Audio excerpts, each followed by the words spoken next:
Avant de commencer l'histoire, dites-nous d'où vous nous regardez en laissant un commentaire ci-dessous. Si vous aimez cette vidéo, n'oubliez pas de liker et de vous abonner. Passez une merveilleuse journée.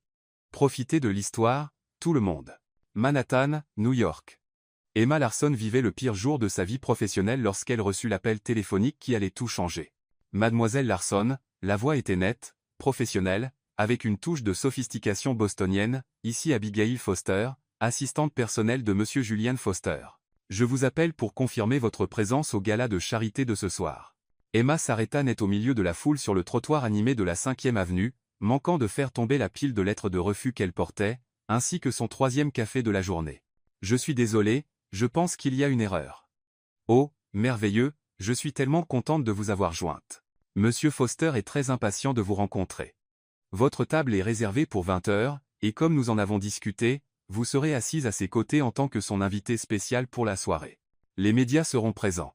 Attendez, les médias? Emma cria presque, ce qui fit qu'un homme d'affaires en costume coûteux s'écarta largement d'elle. Je pense que vous avez contacté la mauvaise personne. Je suis Emma Larson, journaliste indépendante, actuellement sans emploi, et je n'ai aucune idée de qui vous pensez que je suis. Parfait. Tout correspond parfaitement. Emma Larson, 28 ans, diplômée en journalisme de Columbia, parlant 3 langues couramment. Toutes les informations sont correctes. Emma s'arrêta complètement de marcher. Comment cette femme connaissait-elle ces détails à son sujet? Foster vous offrira une compensation de 50 000 $ pour votre apparition ce soir, poursuivit Abigail avec désinvolture, comme si elle parlait de la météo. La moitié sera versée maintenant, l'autre moitié après l'événement. Oh, et nous avons envoyé une robe appropriée à votre appartement. Elle devrait arriver dans l'heure. 50 000 $. Emma consulta l'application bancaire de son téléphone, 247,83 $. 2 mois de retard sur le loyer, un réfrigérateur vide, des paiements de prêts étudiants en retard. Que devrais-je faire exactement? Simplement être sa cavalière pour la soirée. Sourire. Être charmante. Je suis sûr que cela viendra naturellement. Monsieur Foster a besoin d'une petite amie convaincante pour quelques heures. Des raisons professionnelles, vous comprenez? Emma ne comprenait pas, mais 50 000 $ parlaient plus fort que sa confusion. Et si j'accepte, cela signifie que vous recevrez 25 000 $ immédiatement. Je peux effectuer le virement pendant que nous parlons. Le téléphone d'Emma vibra. Notification bancaire. Dépôt reçu, 25 000 $. Elle fixa l'écran, cligna des yeux plusieurs fois, regarda à nouveau. Le montant était toujours là. Alors, dit Abigail avec aisance, disons 20 heures? 4 heures plus tard, Emma se tenait devant le miroir de sa salle de bain, portant une robe qui coûtait plus cher que son loyer mensuel. Elle était bleu nuit, élégante mais pas ostentatoire, et épousait ses courbes comme si elle avait été faite sur mesure, ce qu'elle soupçonnait être le cas. La sonnette retentit. Emma ouvrit la porte et trouva un chauffeur en uniforme. Mademoiselle Larson, je suis ici pour vous escorter au plaza. La voiture, une Mercedes noire rutilante, donnait l'impression d'entrer dans un autre monde. Emma s'installa sur les sièges en cuir, essayant de ne pas sembler trop impressionnée, et vérifia à nouveau son téléphone. 25 000 $, de l'argent réel, sur son compte réel. Lorsqu'ils arrivèrent à l'hôtel Plaza, Emma comprit pourquoi ils avaient besoin d'une fausse petite amie. La salle de bal était remplie d'au moins 300 personnes élégamment vêtues, dont la moitié était clairement l'élite new-yorkaise. L'autre moitié semblait composée de dignitaires internationaux. Les flashs des appareils photo éclataient constamment dans la pièce. Là, Abigail apparut à ses côtés comme si elle s'était matérialisée de nulle part. C'était une femme dans la quarantaine, impeccablement habillée, qui observa Emma avec une approbation professionnelle. « Vous êtes parfaite. Je ne sais toujours rien de lui. Et si je n'y arrivais pas, vous vous en sortirez très bien. » Le sourire d'Abigail était confiant. « Vous sortez avec Julian depuis 2 mois. Vous vous êtes rencontrés lors d'un lancement de livre à Soho. Vous êtes passionné par le journalisme d'investigation et la justice sociale. Il sait que vous parlez espagnol et français, alors n'hésitez pas à impressionner. Oh, et appelez-vous chérie ou mon cœur, mais n'en faites pas trop. Attendez, je n'ai même pas vu à quoi il ressemble. Et si je ne le reconnaissais pas?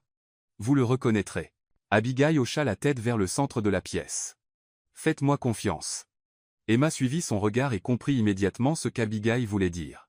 Julian Foster était grand, facilement 1,88 m, avec des cheveux noirs qu'il semblait avoir ébouriffés avec ses doigts, des épaules larges qui remplissaient parfaitement son smoking, et un sourire facile qui semblait sincère même dans cet environnement manifestement artificiel.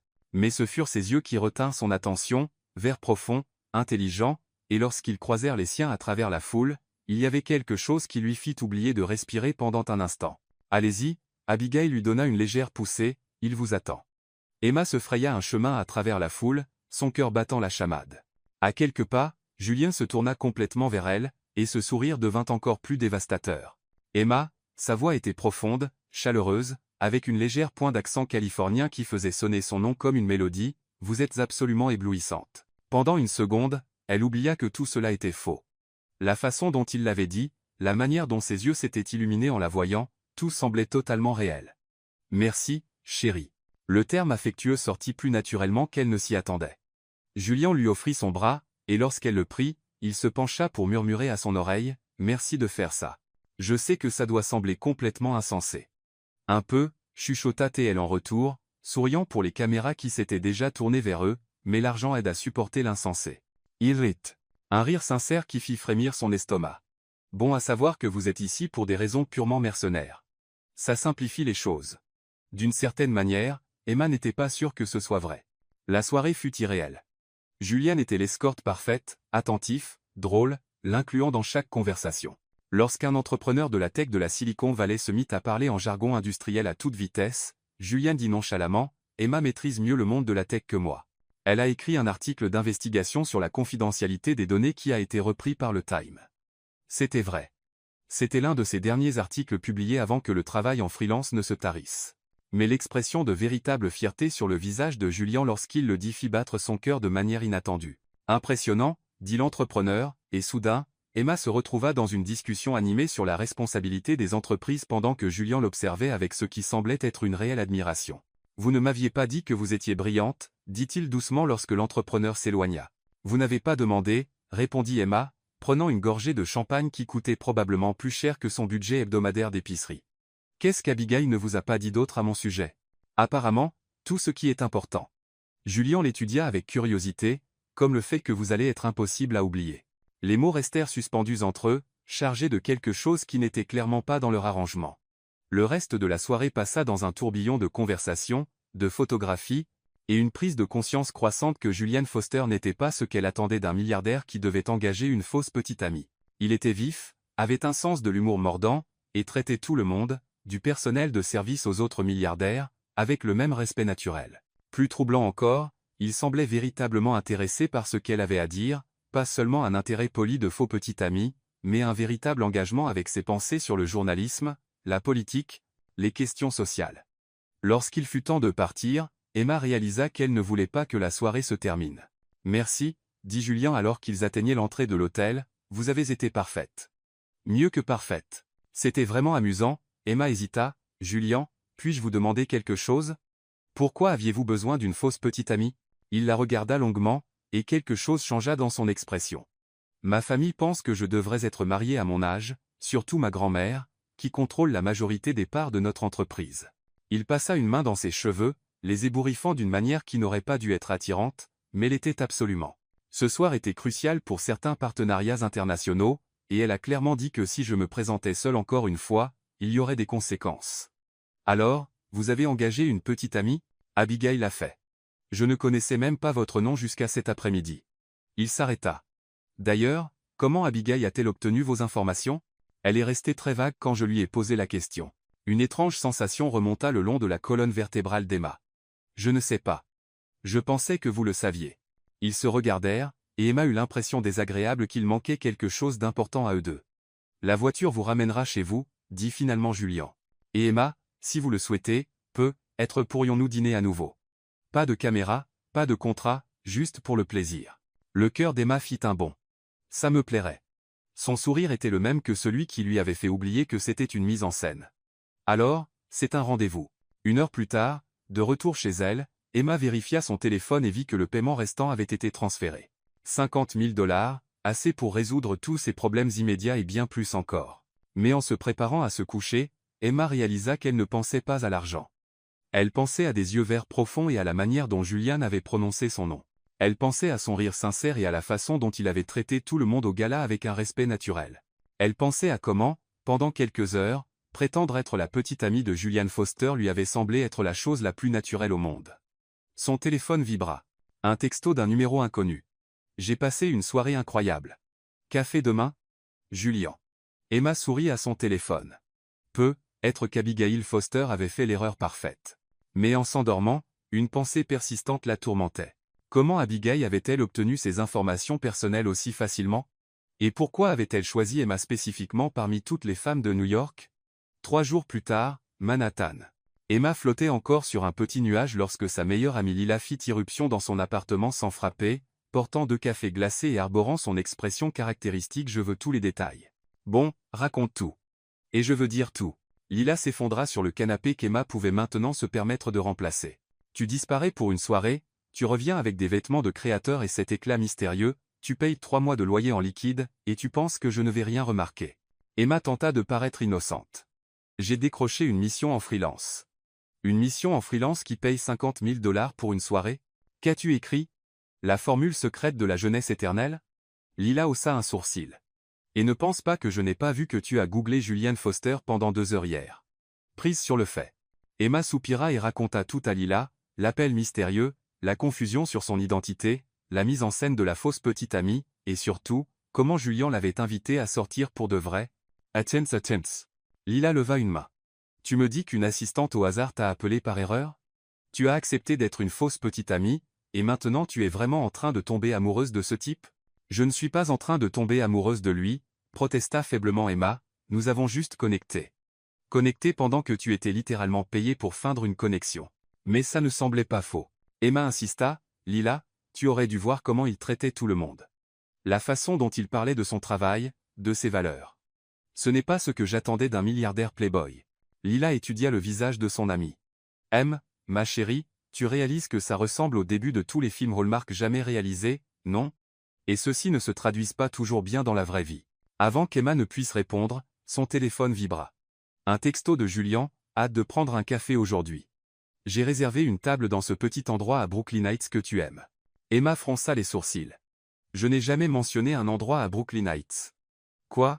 Lila se pencha pour lire le message. Il dit que j'ai mentionné un café à Brooklyn Heights, mais nous n'avons jamais parlé de lieu spécifique. Une expression étrange traversa le visage de Lila. Qu'a dit exactement cette Abigail à propos de pourquoi ils t'ont choisi? Elle a dit qu'ils avaient mes informations, nom, âge, éducation, langue. Elle semblait tout savoir sur moi. Et tu n'as pas trouvé ça bizarre? J'étais fauché et désespéré. 50 000 $ ne te font pas poser trop de questions. Lila resta silencieuse un moment, puis attrapa l'ordinateur portable d'Emma. Quel est le nom complet de Julian encore? Julian Foster. Pourquoi? Julian Thomas Foster, lut Lila dans un article de Forbes, PDG de Foster Enterprises, l'une des plus grandes firmes de conseil en technologie d'Amérique. MBA de Harvard. Parle 4 langues.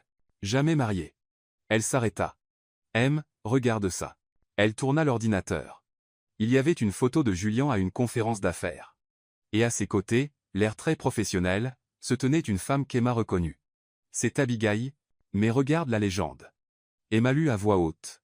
Julianne Foster avec sa partenaire commerciale et sœur, Abigail Foster. Sa sœur. Lila répéta. Sa sœur a orchestré tout ça. Une prise de conscience froide envahit Emma. Mais pourquoi sa propre sœur? Lila tapait déjà. Laisse-moi chercher Emma Larson, journaliste à Manhattan. Oh mon Dieu. Quoi? Il y a des tonnes d'Emma Larson à New York. Mais regarde ça. Elle cliqua sur un profil LinkedIn. Emma Larson, 28 ans, journaliste, diplômée de Columbia, parle 3 langues. C'était une autre femme. Même âge, même parcours, mais clairement pas Emma. Elle vit à Brooklyn Heights, continua Lila en lisant, près du café que Julian a mentionné. Et regarde sa photo. La femme sur la photo était magnifique, grande, blonde, élégante, tout ce qu'Emma sentait qu'elle n'était pas. C'est elle qu'il voulait engager, dit lentement Emma.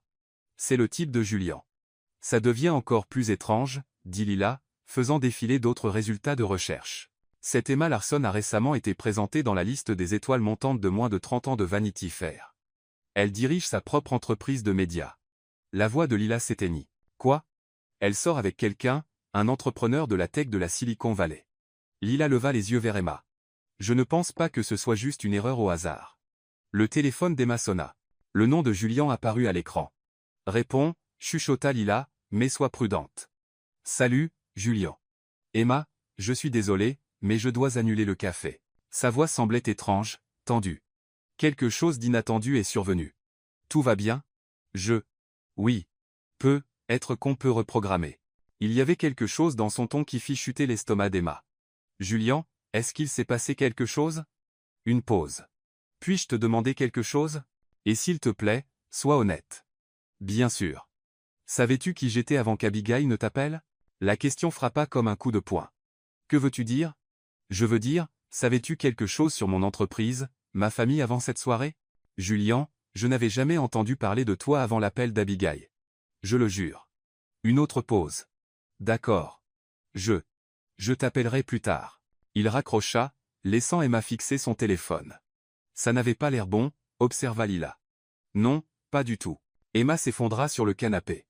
Lila, et si tout cela avait été orchestré, et si quelqu'un voulait que je rencontre Julien spécifiquement? Mais qui et pourquoi? Avant qu'Emma ne puisse répondre, on frappa à la porte. Elle ouvrit et trouva un coursier avec une enveloppe à son nom. À l'intérieur, il y avait une seule photographie et une note écrite d'une élégante écriture. La photo montrait Julien et Emma au gala de charité, riant ensemble. Ils semblaient sincèrement heureux, comme un vrai couple. La note disait « Certaines erreurs sont destinées à arriver. Ne laissez pas l'orgueil gâcher ce qui pourrait être magnifique. Un ami qui croit en la destinée. » D'accord, c'est officiellement creepy, dit Lila, lisant par-dessus l'épaule d'Emma. Le téléphone d'Emma vibra à nouveau. Cette fois, c'était un appel du numéro qu'Abigail avait utilisé. Ne réponds pas, avertit Lila. Mais Emma en avait assez d'être confuse et manipulée.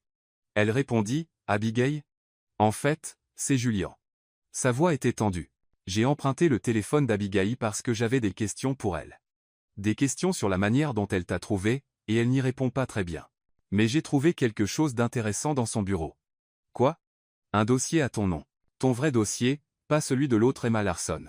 Des photos de toi, ton adresse, ton historique professionnel, même ton café préféré. Julien s'arrêta. Quelqu'un t'a surveillé, Emma, pendant des semaines. L'appartement sembla soudain très froid. Julien, je n'ai rien à voir avec ça. Je le jure. Je te crois. Mais quelqu'un voulait que nous nous rencontrions, et ils ont déployé des efforts considérables pour que cela arrive. Sa voix s'adoucit légèrement. La question est pourquoi? Emma regarda à nouveau la photographie, eux deux riant, semblant si naturels ensemble. Peut être, dit-elle lentement, devrions-nous le découvrir ensemble. Que veux-tu dire? Je veux dire, celui qui a fait ça voulait clairement que nous soyons ensemble. Peut être qu'au lieu de lutter contre ça, nous devrions découvrir qui et pourquoi. C'est soit très courageux, soit très insensé. Probablement les deux. Mais Julien, ce que nous avons eu cette soirée, cette connexion, était-ce réel pour toi? Une longue pause.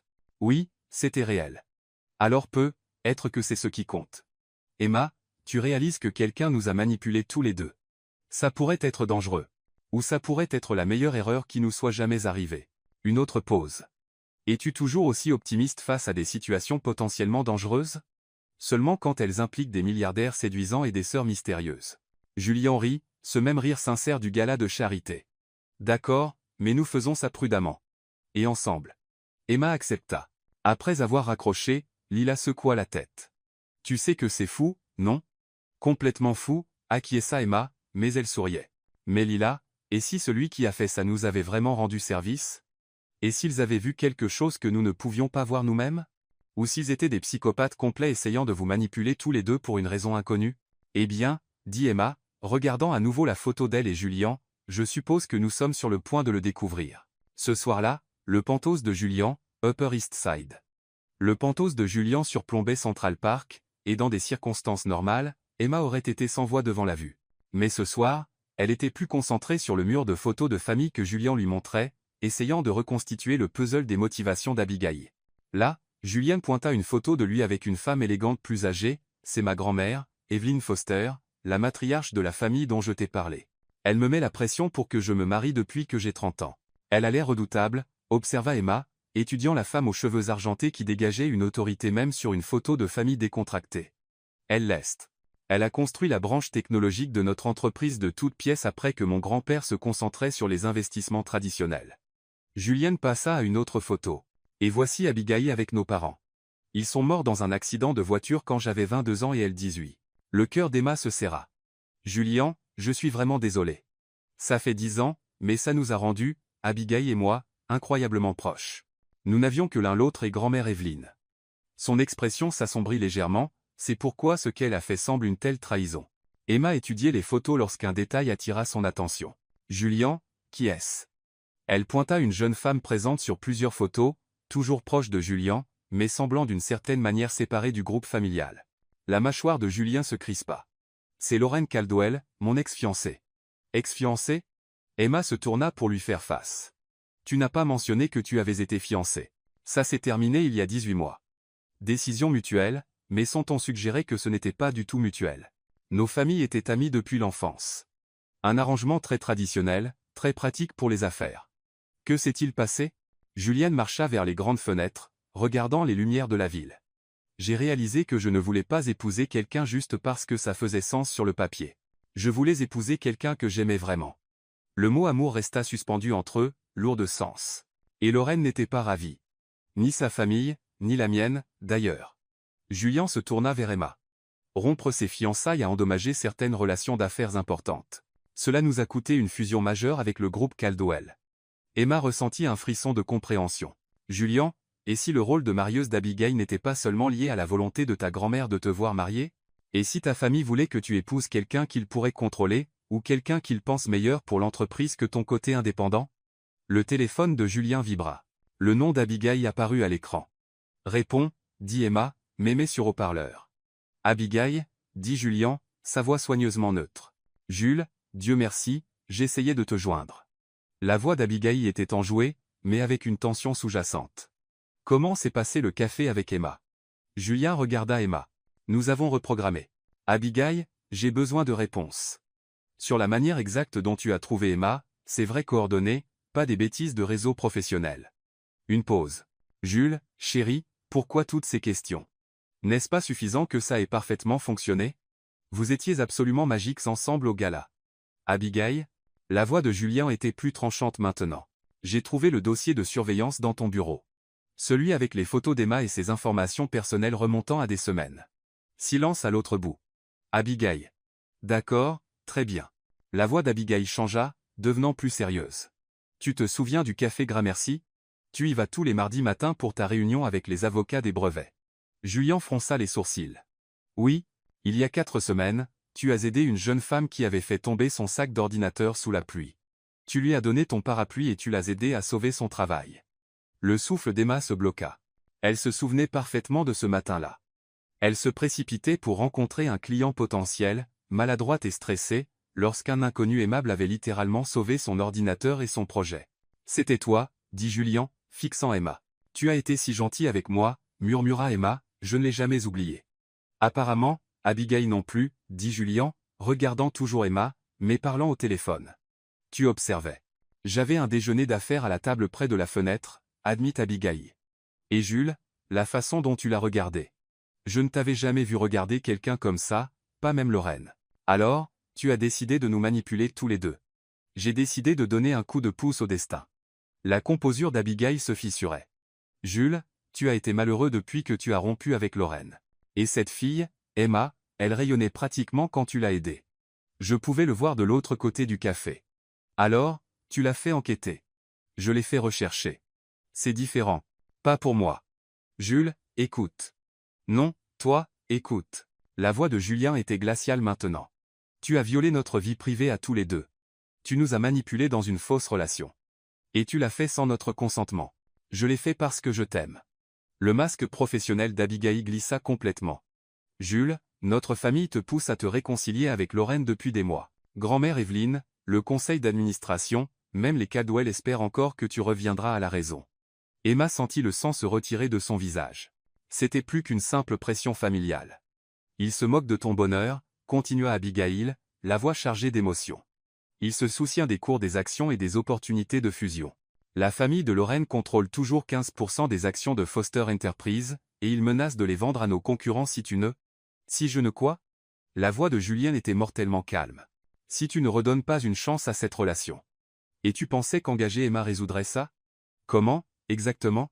Je pensais que si tu rencontrais quelqu'un de vrai, quelqu'un qui pourrait t'aimer pour toi et non pour ton portefeuille, tu aurais enfin la force de leur tenir tête à tous. Emma trouva sa voix. Abigail, qu'est-ce qui te fait penser que je suis la bonne personne pour ça? Parce que tu ne savais pas qui il était quand tu l'as rencontré au café, mais tu lui as souri comme s'il avait illuminé toute ta journée. Parce que quand il t'a aidé, Tu l'as regardé comme s'il était un héros, pas un compte bancaire.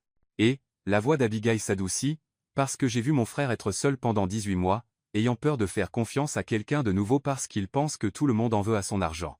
Mais avec toi, même dans des circonstances fictives, il était à nouveau lui-même.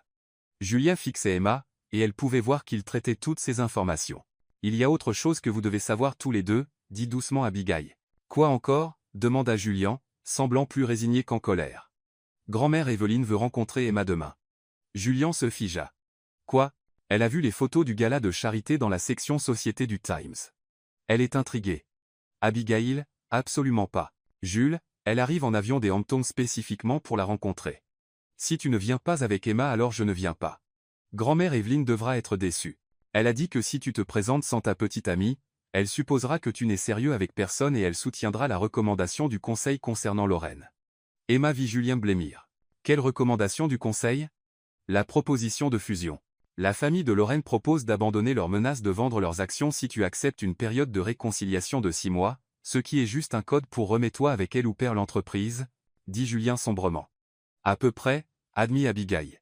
Emma observa le visage de Julien alors qu'il réalisait le piège dans lequel il était. Ce n'était pas seulement une question d'attente familiale. C'était une question de l'œuvre de sa vie. Julien, dit doucement Emma, peut être que je devrais la rencontrer. Non, je ne te traînerai pas dans ce désordre. J'y suis déjà. Et d'ailleurs, elle esquissa un petit sourire, je suis curieuse de rencontrer la femme qui a élevé quelqu'un comme toi. Emma, tu ne comprends pas. Ma grand-mère est redoutable. Elle verra à travers toute prétention immédiatement. Alors nous ne prétendons pas. Nous lui disons la vérité, que nous nous sommes rencontrés par hasard, que nous apprenons à nous connaître, et que nous ne faisons aucune promesse concernant l'avenir. Julien la regarda longuement. Tu es sérieuse. Je suis sérieuse. Abigail, dit Julien dans le téléphone, organise la rencontre, mais dans un lieu public, où Emma se sentira à l'aise. En fait, dit Abigail avec hésitation. Elle veut organiser un brunch à la propriété familiale dans les Hamptons. Absolument pas. Ce n'est pas vraiment une requête, Jules. C'est plus une convocation royale. Julien ferma les yeux. D'accord, mais je conduis Emma moi-même, et nous partons quand nous voulons partir. D'accord, 11 heures demain. Après qu'Abigail eut raccroché, Julien et Emma restèrent silencieux un moment. Tu sais que tu n'es pas obligé de faire ça, dit finalement Julien. Je sais, mais Julien, je veux rencontrer la femme qui t'a façonné, et je veux qu'elle sache que la femme dont tu es en train de tomber amoureux ne va pas disparaître juste parce qu'elle ne vient pas d'une famille riche. Julien la fixa. Tomber amoureux? Emma rougit, mais soutint son regard. N'est-ce pas le cas? Complètement. Mais Emma, si ma grand-mère décide qu'elle ne t'approuve pas alors nous trouverons une solution ensemble. Julien prit sa main. Tu réalises que ma famille est complètement dysfonctionnelle, non? La mienne aussi. Tu ne les as juste pas encore rencontrés. Est-ce une invitation? Peut être si tu survis à demain. Julien rit et l'attira plus près. Tu sais, pour une femme qui a été accidentellement engagée pour être ma fausse petite amie, tu es remarquablement courageuse à l'idée de rencontrer des matriarches familiales terrifiantes. Eh bien, dit Emma, se blottissant dans ses bras, quelqu'un doit t'empêcher de te remettre avec Lorraine Caldwell. Est-ce de la jalousie que je détecte? Peut être un peu. Julien embrassa le sommet de sa tête. Bien. J'aime quand tu es jalouse. Julien. Oui. Demain, quand nous rencontrerons ta grand-mère, et si elle m'apprécie vraiment? Alors, dit Julien, nous aurons un problème encore plus grand. Pourquoi? Parce qu'elle voudra planifier notre mariage. Et Marie, mais une partie d'elle se demandait si ce serait vraiment un problème après tout. Les Hamptons, New York, domaine familial Foster. Le trajet jusqu'aux Hamptons prit 2 heures, donnant à Emma tout le temps de remettre en question sa décision de rencontrer Evelyn Foster. Julien avait essayé de la préparer pendant le trajet, décrivant sa grand-mère comme brillante, intimidante, et capable de voir à travers toute tromperie en 30 secondes, ce qui n'était pas vraiment rassurant. Elle a construit la division technologique de Foster Enterprise à partir de rien, expliqua Julien alors qu'il tournait dans une allée bordée d'arbres qui semblaient s'étendre sur des kilomètres. Quand mon grand-père voulait s'en tenir aux investissements traditionnels, elle l'a convaincu de diversifier dans les technologies émergentes. Cette décision a fait de nous l'une des familles les plus riches de New York. Et elle contrôle quelle part de l'entreprise? 60% directement, 15% supplémentaires à travers divers trusts. Elle pourrait me virer demain si elle le voulait. Julien jeta un coup d'œil à Emma, qui regardait par la fenêtre la maison qui approchait. Tu as des doutes? Des troisième et quatrième pensées, admit Emma. Julien, et si elle me regarde et décide que je ne suis absolument pas faite pour toi? Alors elle aura tort. Julien tendit la main et serra la sienne. Emma, ma grand-mère valorise l'authenticité par-dessus tout. N'essaie pas d'être quelqu'un que tu n'es pas. Sois simplement la femme qui m'a tellement impressionné que j'ai oublié que notre arrangement était faux. Le domaine Foster était à couper le souffle, une immense maison géorgienne surplombant l'océan Atlantique avec des jardins parfaitement entretenus et assez de terrain pour constituer une petite ville à elle seule. En arrivant à l'entrée principale, Emma repéra au moins 3 autres voitures de luxe dans l'allée circulaire. Nous ne sommes pas les seuls invités, observa-t-elle. Le visage de Julien s'assombrit lorsqu'il reconnut les véhicules. C'est la Mercedes de Lorraine et la Bentley de ses parents. Il regarda Emma d'un air désolé. Je suis désolé. Je n'avais aucune idée qu'il serait là. Ta grand-mère a invité ton ex-fiancé à rencontrer ta petite amie actuelle? Apparemment. Julien coupa le moteur et se tourna vers elle. On peut partir maintenant si tu veux. Dis juste un mot. Emma regarda l'imposante maison, puis le visage inquiet de Julien. Elle pensa au mot d'Abigail. Comment Julien avait été seul pendant 18 mois, comment sa famille essayait de le forcer à reprendre une relation qui bénéficierait aux affaires mais pas à son cœur. Non, dit-elle fermement, si c'est une sorte de test, alors passons-le. Julien sourit, le premier vrai sourire qu'elle voyait de lui ce matin-là. T'ai-je dit que tu es incroyable? Pas assez. Ils furent accueillis à la porte par un majordome en uniforme qui semblait être avec la famille depuis des décennies. Monsieur Julien, mademoiselle Larson, madame Foster vous attend sur la terrasse. L'intérieur de la maison était aussi impressionnant que l'extérieur, au plafond, œuvre d'art inestimable, et des meubles qui semblaient appartenir à un musée.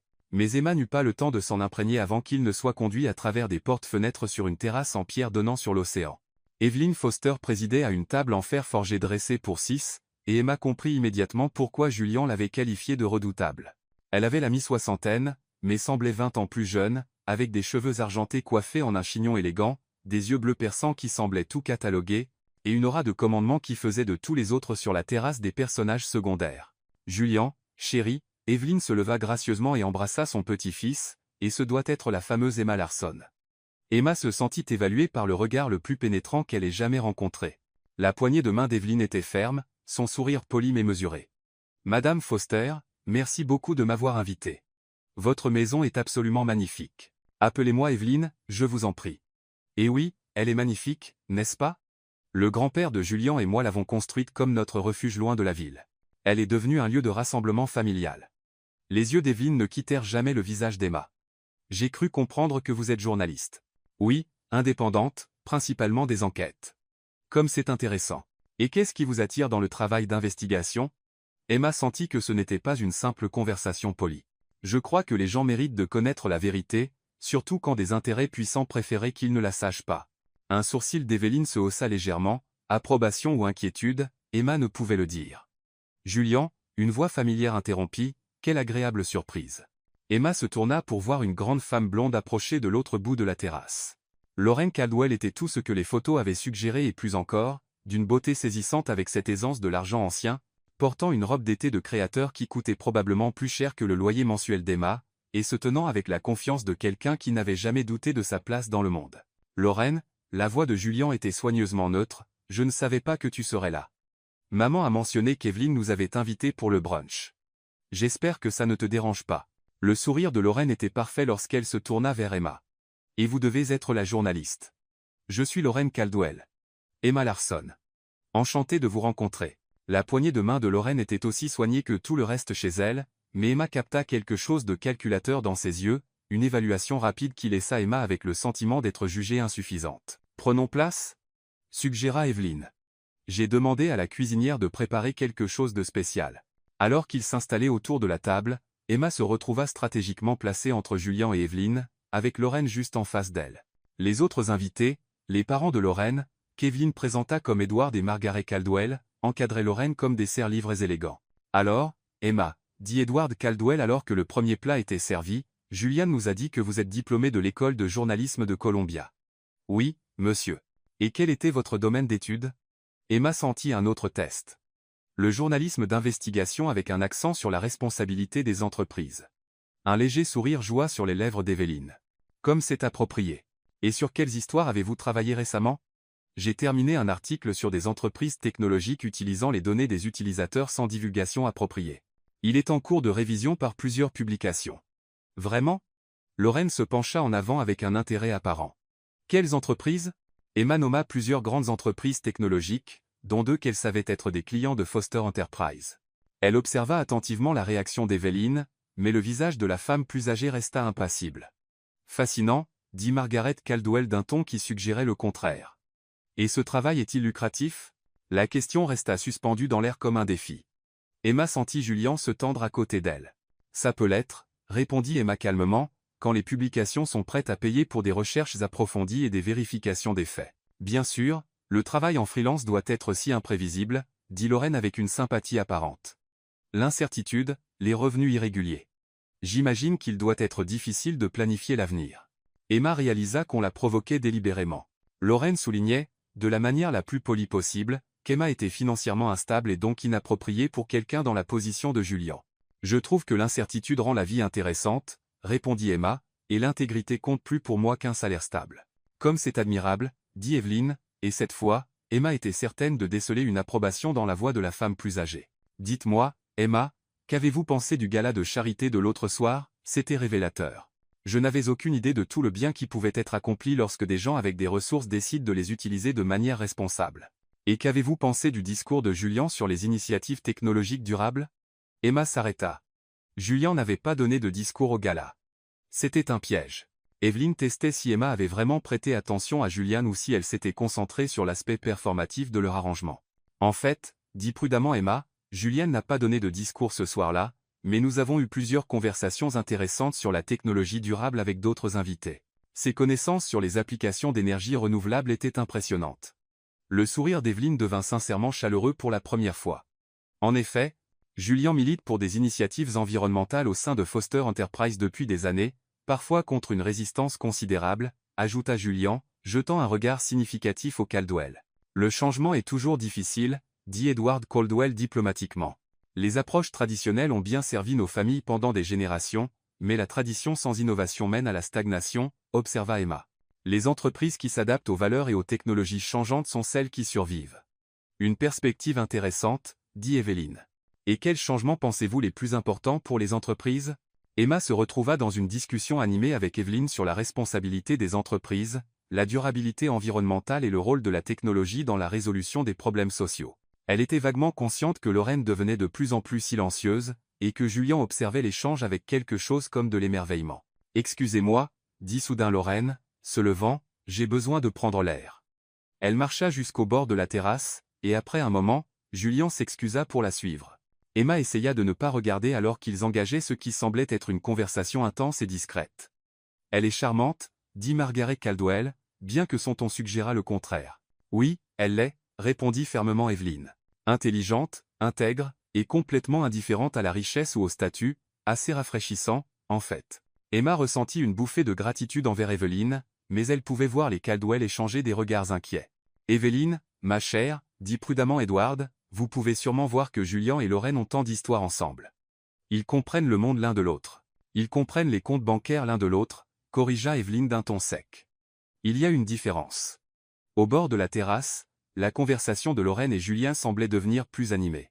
Emma capta des fragments, jeter tout ce que nous avons construit et ne m'a jamais aimé comme tu la regardes. Enfin, Lorraine revint à la table, sa parfaite maîtrise d'elle-même fissurée. Je pense que nous devrions partir, annonça T.L. à ses parents. C'était clairement une erreur. Lorraine, chérie, commença sa mère. Non, maman. Il est évident que Julian a fait son choix. Les yeux de Laurent brillèrent lorsqu'elle regarda Emma. J'espère juste qu'il ne le regrettera pas quand la réalité s'installera. Qu'est-ce que c'est censé vouloir dire? Demanda Julian, revenant à la table. Ça veut dire que les contes de fées ne durent pas, Jules. Tôt ou tard, les différences dans vos origines, vos expériences, vos attentes, tout cela compte. La voix de Lorraine était maintenant triste plutôt qu'en colère. Je sais que tu penses que l'amour triomphe de tout, mais dans notre monde, la compatibilité compte plus que la chimie. Lorraine, la voix d'Evelyn était d'acier, ça suffit. Mais Lorraine n'avait pas fini. Pose-toi cette question, Emma. Que se passe-t-il quand la nouveauté s'estompe? Quand les amis et les associés de Julian s'attendent à ce que tu t'intègres dans un monde que tu ne comprends pas? Quand tu réalises qu'être avec lui signifie vivre dans un bocal, où chaque décision que tu prends reflète sur la réputation de sa famille? Emma sentit les mots atteindre leur cible. C'étaient exactement les peurs qu'elle essayait de réprimer. Lorraine, la voix de Julian était menaçante. Quand tu réaliseras, continua Lorraine sans relâche, que tu ne seras jamais rien de plus qu'un cas de charité qui l'a sauvé, que sa famille te verra toujours comme la femme qui n'était pas assez bien, qui avait besoin d'être élevée à son niveau. Assez. La voix d'Evelyne claqua comme un fouet. Lorraine Caldwell, vous quittez ma maison immédiatement. Le silence qui suivit fut assourdissant. Lorraine sembla frappée, comme si elle n'avait pas voulu aller aussi loin. Evelyne, je suis désolé. Je ne voulais pas si, vous le pensiez. Et maintenant, tout le monde sait exactement quel genre de personne vous êtes. Evelyne se leva, rayonnant de dignité et de fureur contrôlée. Edward, Margaret, je pense qu'il est temps que vous rameniez votre fille chez elle. Les Caldwell partirent dans un flot d'excuses maladroites et d'orgueil blessé, laissant Emma, Julien et Evelyne seuls sur la terrasse. Emma luttait contre les larmes, les mots de Laura résonnant dans sa tête. Le pire était que certains d'entre eux sonnaient vrais. Emma, dit doucement Evelyne, se rasseyant, je vous dois des excuses. Vraiment? J'ai invité les Caldwell ici aujourd'hui pour un test. Je voulais voir comment vous vous comporteriez dans une situation difficile, et comment Julien réagirait en vous ayant avec Lorraine dans la même pièce. L'expression d'Evelyne était empreinte de regret. Je n'avais pas anticipé que Lorraine serait aussi virulente. Elle n'avait pas tout à fait tort, cependant, dit doucement Emma. Nos origines sont complètement différentes. Je ne connais rien de votre monde. Ma chère fille, dit fermement Evelyne, je n'ai pas construit Foster Enterprise en m'inquiétant de ce que les autres pensaient être approprié. J'ai épousé un homme dont la famille pensait que j'étais indigne parce que j'étais irlandaise catholique et que je travaillais pour vivre. Ils ont passé des années à essayer de me faire sentir inadéquate. Elle se pencha en avant, ses yeux intenses. Savez-vous ce que j'ai appris? Emma secoua la tête. Que les gens qui essaient de vous faire sentir petite le font parce qu'ils sont menacés par votre authenticité. Lorraine vous a attaqué parce qu'elle pouvait voir que ce que vous et Julien avez est réel, quelque chose qu'elle n'a jamais eu avec lui. Mais elle a raison sur les questions pratiques. Foutaise. Vous voulez savoir ce que j'ai vu aujourd'hui? J'ai vu une jeune femme qui a tenu tête dans une conversation avec certaines des personnes les plus influentes de la côte Est, qui a montré de la grâce sous pression et n'a pas renié ses principes lorsqu'on l'a défié, qui rend clairement mon petit-fils plus heureux que je ne l'ai vu depuis des années. Le sourire d'Evelyne était chaleureux. Ce n'est pas quelqu'un qui a besoin d'être élevé au niveau de qui que ce soit. C'est quelqu'un qui élève les autres simplement en étant elle-même. Emma sentit les larmes nasser à nouveau, mais pour des raisons différentes cette fois. Julien, continua Evelyne, tu as été idiot ces 18 derniers mois, à essayer de trouver quelqu'un qui correspond à un idéal imaginaire au lieu de reconnaître la vraie valeur quand elle était juste devant toi. Ne fais plus cette erreur. Julien prit la main d'Emma. Je n'en ai pas l'intention. Bien. Parce que Emma, si vous êtes prête à supporter mon petit-fils insupportable et sa famille compliquée, vous avez mon soutien total. Les yeux d'Evelyne pétillèrent. Et je dois vous prévenir.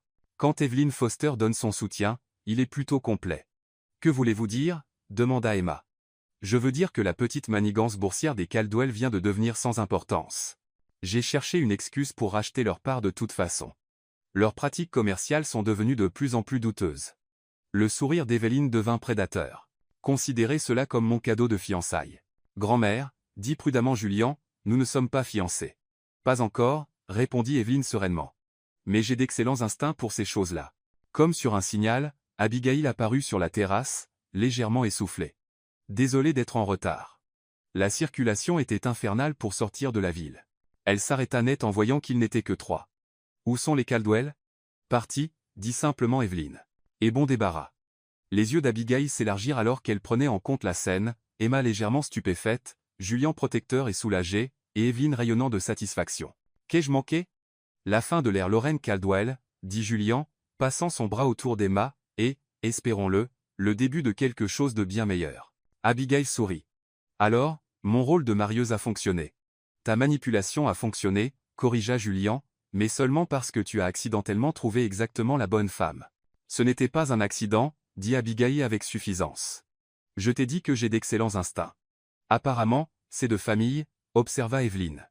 Maintenant, prenons le dessert. Je crois que nous avons quelque chose à célébrer. Alors qu'ils s'installaient pour ce qui devint un repas de 3 heures rempli d'histoires familiales, de taquineries légères et de conversations de plus en plus confortables, Emma commença à comprendre dans quoi elle s'était engagée. Ce n'était pas juste une famille riche. C'était un groupe de personnes qui, malgré leurs ressources et leur influence considérable, valorisaient l'authenticité, l'intelligence et la loyauté par-dessus tout. Et maintenant? Demanda Emma alors qu'ils se préparaient à partir. Maintenant?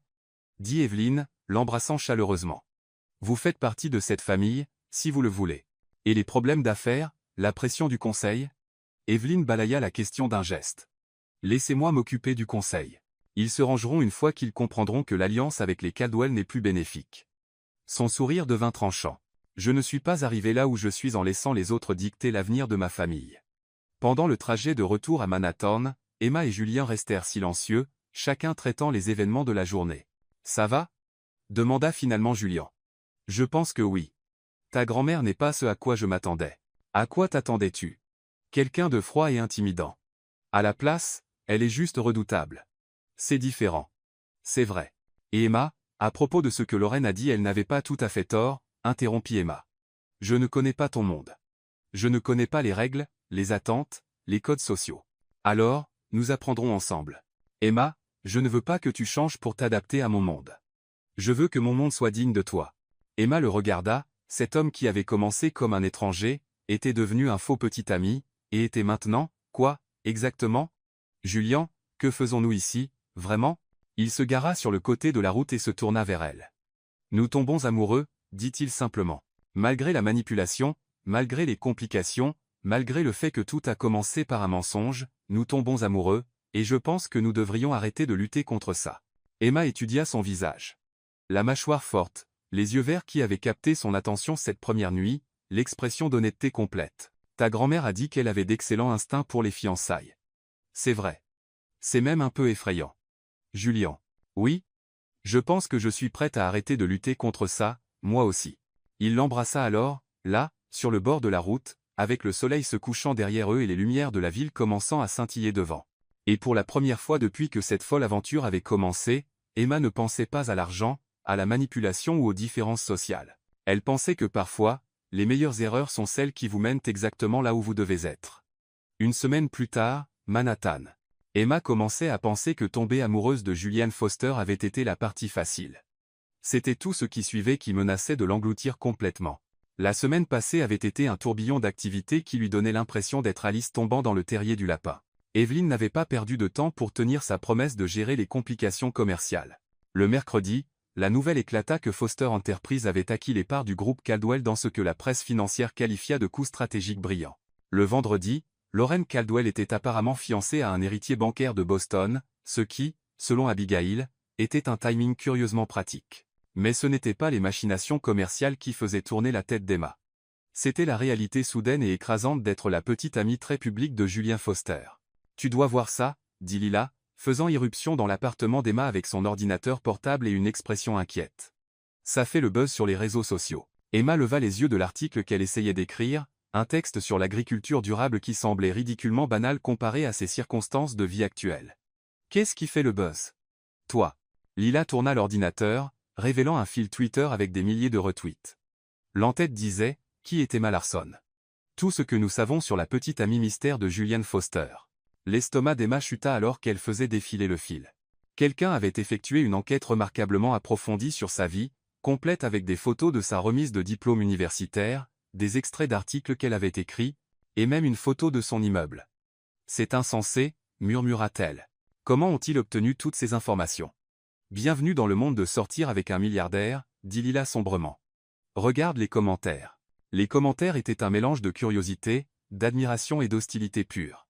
Certains louaient son travail journalistique et la qualifiaient de changement rafraîchissant par rapport aux types habituels de mondaine. D'autres mettaient en doute ses motivations, suggéraient qu'elle était une croqueuse de diamants et spéculaient sur combien de temps la relation durait.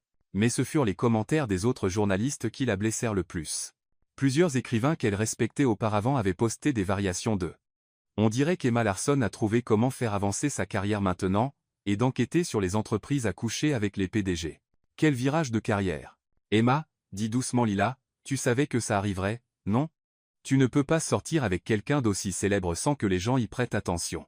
Je le savais, intellectuellement, mais voir tout ça exposé comme ça. Emma fit un geste impuissant vers l'écran. Lila, ils remettent en question mon intégrité professionnelle. Ce sont des gens dont l'opinion compte dans mon domaine. Son téléphone sonna. Le nom de Julianne apparut à l'écran. Salut, répondit-elle, essayant de sembler normale. As-tu vu les trucs sur les réseaux sociaux? Sa voix était tendue de colère. Lila me les montre maintenant. Je suis tellement désolée, Emma. J'aurais dû anticiper ça. J'aurais dû mieux te préparer. Ma publiciste travaille déjà sur le contrôle des dégâts. Ta publiciste? Sarah Thompson. Elle gère toutes les relations avec les médias pour Foster Enterprise. Elle est très compétente dans son travail. L'idée d'avoir besoin d'une publiciste pour gérer sa vie personnelle semblait irréelle. Julian, je ne sais pas si je suis faite pour ce niveau de scrutiny. Tu ne devrais pas avoir à l'être. Écoute, je viens chez toi. Nous devons parler de comment gérer ça. Après qu'il eut raccroché, Emma continua à faire défiler les publications sur les réseaux sociaux, chacune la faisant se sentir plus petite et plus exposée. Lila s'assit à côté d'elle, offrant un soutien silencieux. « Tu sais ce qu'il y a de pire ?» dit enfin Emma. Certains de ces commentaires ne sont pas faux. Je viens d'un monde complètement différent de celui de Julian. Je suis en difficulté financière, et oui, être avec lui change mes perspectives professionnelles. Et alors ? Tu penses être la première personne à tomber amoureuse à travers les classes sociales ? Tu penses qu'Evelyn Foster n'a pas fait face aux mêmes critiques quand elle a épousé cette famille ? C'était différent. Elle construisait quelque chose, elle créait de la valeur. Je suis juste. Là. Lila attrapa l'ordinateur portable et le ferma fermement. Emma Larson, tu es l'une des journalistes d'investigation les plus talentueuses que je connaisse. Tu as dénoncé la corruption, tenu des gens puissants responsables, et tu l'as fait tout en survivant à peine financièrement parce que tu refuses de compromettre tes principes. Ne laisse pas une bande de trolls sur Internet te faire oublier qui tu es. Avant qu'Emma ne puisse répondre, on frappa à la porte. Elle ouvrit et trouva Julian, l'air inhabituellement ébouriffé, accompagné d'une femme dans la quarantaine aux cheveux noirs parfaitement coiffés et à l'expression d'urgence contrôlée. « Emma, voici Sarah Thompson, » dit Julian.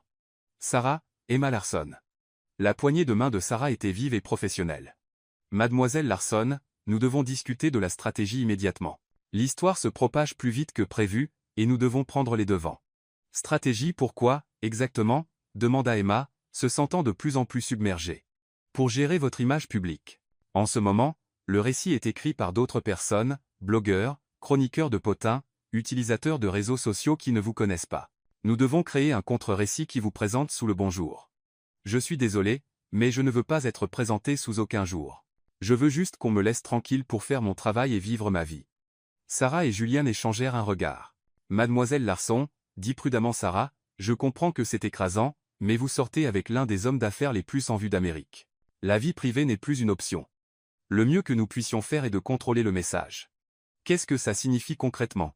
Sarah sortit une tablette et commença à faire défiler ce qui semblait être une présentation détaillée. Nous commençons par une interview soigneusement élaborée, peut être avec Vanity Fair ou Harper's Bazaar. Quelque chose qui vous positionne comme une professionnelle accomplie qui se trouve être en relation avec Julian, pas comme une personne insignifiante qui a eu de la chance. « Mais je suis une personne insignifiante qui a eu de la chance, » protesta Emma. « Non, » dit fermement Julian, « vous êtes une journaliste accomplie qui se trouve sortir avec moi. Il y a une différence significative. » Sarah hocha la tête avec approbation. « Exactement. Nous mettons en avant votre formation, vos réalisations professionnelles, votre engagement pour la justice sociale. Nous positionnons cela comme une rencontre d'égaux. Sauf que nous ne sommes pas égaux, » dit Emma. « Julian possède des entreprises. Je peux à peine payer mon loyer. »« L'égalité financière n'est pas la seule qui compte, » répondit Sarah avec aisance. « Vous apportez une égalité intellectuelle, morale, des réalisations professionnelles. Le récit devient. Un homme d'affaires prospère rencontre une journaliste brillante, trouve un partenariat intellectuel et émotionnel. Lila, qui écoutait depuis la cuisine, intervint soudain. « Et l'enquête ?» Tout le monde se tourna vers elle. « Lila, » dit Emma avec un avertissement. « Non, je pense que c'est important. Emma, tu as été tellement concentrée sur la gestion des retombées de votre relation que tu as complètement oublié le mystère derrière son commencement. » Sarah sembla confuse. « Quel mystère ?» Julian et Emma échangèrent des regards. Ils n'avaient parlé à personne en dehors de la famille de la manipulation d'Abigail ou du dossier de surveillance. « C'est compliqué, » dit finalement Julian. « Décompliquez-le, » exigea Sarah. « S'il y a des squelettes dans ce placard, je dois les connaître maintenant avant que quelqu'un d'autre ne les déterre. » Emma prit une décision. « Lila a raison. Sarah, ce que je vais vous dire ne sort pas de cette pièce, mais vous devez comprendre à quoi nous sommes vraiment confrontés. » Au cours de l'heure suivante, Emma et Julian racontèrent toute l'histoire, l'appel erroné, la mauvaise Emma Larson, la surveillance et la manipulation d'Abigail, même la note mystérieuse sur le destin. Sarah écouta avec l'intensité concentrée d'une experte en gestion de crise, prenant des notes et posant des questions précises. « Donc, laissez-moi résumer, » dit Sarah lorsqu'ils eurent fini, « votre sœur a engagé ce qu'elle pensait être une autre femme pour être votre fausse petite amie, a accidentellement engagé Emma à la place, et cette rencontre accidentelle a conduit à une vraie relation. » C'est la version simplifiée, oui, confirma Julian. Et il y a des preuves documentées de surveillance, d'enquête et de manipulation délibérée. Oui. Sarah resta silencieuse un long moment, fixant ses notes. C'est soit l'histoire la plus romantique que j'ai jamais entendue, soit un cauchemar potentiel de relations publiques. À votre avis, c'est laquelle? Demanda Emma. Les deux.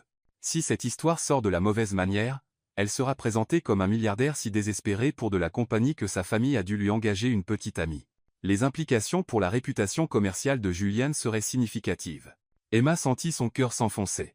Elle avait été tellement concentrée sur sa propre exposition qu'elle n'avait pas pleinement considéré comment cela pourrait nuire à Julian professionnellement. D'un autre côté, continua Sarah, si nous contrôlons le récit, cela devient le conte de fées moderne ultime. Le destin intervenant pour réunir deux personnes contre toute attente, surmontant la tromperie pour trouver un amour véritable. Vous voulez qu'on rende publique la manipulation? Demanda Julian, incrédule. Je veux qu'on la reformule, pas comme une manipulation, mais comme le destin avec un coup de pouce. Abigail devient la sœur aimante qui a vu la solitude de son frère et a orchestré une rencontre fortuite. La surveillance devient une recherche pour assurer la compatibilité. La fausse relation devient le catalyseur pour découvrir de vrais sentiments. Emma secoua la tête. Je ne veux pas mentir sur ce qui s'est passé. Nous ne mentirions pas. Nous mettrions l'accent sur certains aspects tout en minimisant d'autres. Tout est une question de perspective. Sarah, dit prudemment Julian, que se passe-t-il si nous ne faisons rien de tout cela? Si nous ignorons simplement l'attention médiatique et la laissons s'éteindre naturellement? L'expression de Sarah était sombre. Ça ne s'éteindra pas. Julian, vous êtes en première page. Votre statut relationnel affecte les cours des actions. Emma, que vous le vouliez ou non, vous êtes maintenant une figure publique. L'attention continuera, et sans une gestion active, le récit sera écrit par des gens qui n'ont pas vos intérêts à cœur. Comme pour prouver les dires de Sarah, le téléphone d'Emma commença à vibrer avec des appels de numéros inconnus. Sa boîte de réception se remplissait de demandes d'interviews, d'invitations à des événements, et d'offres pour divers contrats publicitaires. C'est insensé, murmura Emma, regardant les notifications se multiplier. C'est votre vie maintenant, dit Sarah factuellement. La question est de savoir si vous voulez avoir un certain contrôle sur elle ou la laisser vous contrôler. Julian s'assit à côté d'Emma sur le canapé. Quoi que tu décides, je te soutiendrai. Si tu veux te retirer de la vie publique, je ferai tout ce qui est en mon pouvoir pour protéger ta vie privée. Si tu veux t'engager à tes conditions, je m'assurerai que tu aies toutes les ressources nécessaires. Emma regarda autour de la pièce. Lila, dont l'inquiétude était évidente, Sarah, dont la compétence professionnelle était à la fois rassurante et intimidante. Julian, dont l'amour et le soutien étaient inébranlables, mais dont la présence même dans sa vie avait créé cette situation. J'ai besoin d'air, dit-elle soudain, se levant. J'ai besoin de réfléchir. Emma, Julian commença à se lever. Seul, s'il te plaît. J'ai juste besoin de quelques minutes pour tout assimiler. Elle attrapa sa veste et se dirigea vers la porte, laissant les trois dans son petit appartement pour discuter de son avenir sans elle. Les rues de Manhattan étaient animées par la cohue habituelle du soir, et pendant quelques minutes, Emma se permit de se fondre dans la foule de personnes anonymes vaquant à leurs occupations normales. Elle se retrouva à marcher vers Central Park, cherchant le calme relatif des sentiers bordés d'arbres. Son téléphone vibra avec un texto d'un numéro inconnu. J'ai vu les nouvelles. Félicitations pour avoir attrapé le gros poisson. J'espère que l'argent vaut ton intégrité. Un ancien collègue. Emma fixa le message, ressentant un mélange de colère et de douleur. Cette personne, quelle qu'elle soit, avait résumé toutes ses peurs en une phrase brutale. Était-elle en train de se vendre? Avait-elle compromis ses principes pour la sécurité financière et le statut social? Un autre texto, celui-ci d'un numéro qu'elle reconnut, Emma, c'est le docteur Bennett de Columbia. J'ai vu le buzz sur les réseaux sociaux. Ne laisse pas les critiques t'atteindre. Tu étais l'une de nos étudiantes les plus intègres, et je suis sûr que tu l'es toujours. Fier de toi. Professeur B. Le professeur Bennett avait été son instructeur en éthique et son conseiller de thèse. Son message lui tira des larmes, mais apporta aussi de la clarté. Elle n'était pas la même personne qui avait commencé ce voyage il y a une semaine, mais elle était toujours fondamentalement elle-même. La question n'était pas de savoir si elle compromettait son intégrité. C'était de savoir si elle était assez forte pour la maintenir sous une pression sans précédent. Son téléphone sonna. Le nom d'Evelyn Foster apparut à l'écran. Madame Foster. Evelyn, ma chère. Et j'appelle parce qu'Abigail m'a parlé de la situation sur les réseaux sociaux. Comment tiens-tu le coup? Emma se retrouva à déverser ses peurs et frustrations à la grand-mère de Julian. Les critiques professionnelles, l'examen public, le sentiment d'être submergée par des forces hors de son contrôle. Emma, dit Evelyn lorsqu'elle eut fini, puis-je te raconter une histoire? Bien sûr. Quand j'ai épousé le grand-père de Julien en 1968, j'avais 23 ans et je travaillais comme secrétaire dans une firme d'investissement. Henry Foster avait 35 ans, venait d'hériter de l'entreprise familiale, et était considéré comme l'un des célibataires les plus convoités de New York. Les pages société s'en sont données à cœur joie. Emma s'installa sur un banc du parc, écoutant attentivement. Ils m'ont traité de croqueuse de diamants, d'arriviste, de secrétaire qui avait séduit pour accéder à la richesse. Les critiques étaient vicieuses et incessantes. J'ai pleuré pendant des semaines. Qu'est-ce qui a changé? J'ai réalisé que leur opinion de moi importait bien moins que l'opinion que j'avais de moi-même. Et plus important encore, j'ai compris que j'avais le choix. Je pouvais laisser leurs critiques me diminuer, ou je pouvais les utiliser comme une motivation pour leur prouver qu'ils avaient tort. Comment leur avez-vous prouvé qu'ils avaient tort? En devenant indispensable. En apprenant tout ce que je pouvais sur l'entreprise, en contribuant avec des idées et des perspectives qui ont aidé l'entreprise à croître. En gagnant ma place par la compétence plutôt que simplement par le mariage. La voix d'Evelyne se fit plus forte. Emma, vous avez des compétences et des talents qui ont attiré l'attention de Julien bien avant qu'il ne connaisse votre nom. Ne laissez personne, y compris vous-même, l'oublier. Mais la situation est si compliquée maintenant. La publicité, l'examen. La situation est ce que vous en faites. Vous pouvez vous retirer et laisser les autres vous définir, ou vous pouvez avancer et vous définir vous-même. Mais quoi que vous choisissiez, assurez-vous que c'est votre choix, pas une réaction aux attentes des autres. Après qu'Evelyne eut raccroché, Emma resta dans le parc pendant 1 heure encore, observant les passants et réfléchissant au choix. Elle pensa à la jeune femme qui avait renversé du café sur son ordinateur portable et avait été sauvée par un inconnu aimable. Elle pensa à la journaliste qui avait passé des années à enquêter sur la corruption et à tenir les puissants responsables. Elle pensa à la femme qui avait impressionné Evelyne Foster, non par son pedigree, mais par ses principes. Lorsqu'elle revint enfin à son appartement, Sarah était partie, mais Julien et Lila étaient toujours là, visiblement inquiets. « Je suis désolé de m'être enfui, » dit Emma. « J'avais besoin de remettre mes idées en ordre. » « Et » demanda Julien prudemment. « Et j'ai décidé que Sarah a raison. Si je dois être une figure publique, je veux avoir un certain contrôle sur la manière dont je suis présenté, mais j'ai des conditions. » Le soulagement de Julien était visible. « Nomme-les. D'abord, pas de mensonges. Nous pouvons mettre en avant les aspects positifs et minimiser les négatifs, mais tout ce que nous disons publiquement doit être vrai. » D'accord. Deuxièmement, je ne veux pas devenir une petite amie professionnelle. Quelle que soit la publicité que nous faisons, elle doit inclure mon travail de journaliste. Je veux utiliser cette plateforme pour mettre en lumière les histoires et les causes qui me tiennent à cœur. C'est en fait brillant, intervint Lila. Tu auras accès à des personnes et des plateformes que tu n'aurais jamais pu atteindre auparavant. Troisièmement, continua Emma, je veux préserver une certaine vie privée. Je ferai des interviews et des apparitions publiques, mais mon espace personnel, cet appartement, ma famille, mes amitiés proches, cela reste hors limite. Sarah peut faire en sorte que ça fonctionne, assura Julien. Et enfin, Emma prit une profonde inspiration, je veux être impliqué dans chaque décision concernant la manière dont notre relation est présentée publiquement. Pas de surprise, pas de stratégie que je n'ai pas approuvée. Julien s'approcha d'elle. Emma, es-tu sûre de ça?